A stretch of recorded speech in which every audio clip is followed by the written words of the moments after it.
يقول الله عز وجل: يا ابن آدم لا تخافن من ذي سلطان ما دام سلطاني باقيا، وسلطاني لا ينفد أبدا.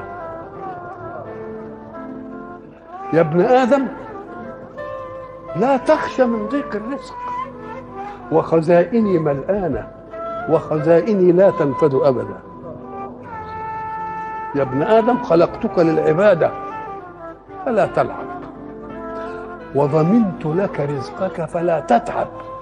اوعى تفتكر تتعب يعني بجوارحك، تتعب بقلبك وتنشغل به. انت الجوارح تعمل والقلوب تتوكل. الجوارح تعمل والقلوب تتوكل.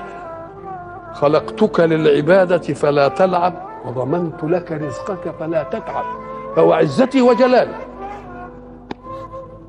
إن رضيت بما قسمته لك أرحت قلبك وبدنك،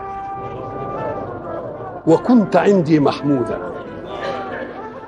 وإن أنت لم ترضى بما قسمته لك فوعزتي وجلالي لأسلطن عليك الدنيا تركض فيها ركض الوحوش في البرية، ثم لا يكون لك منها إلا ما قسمته لك.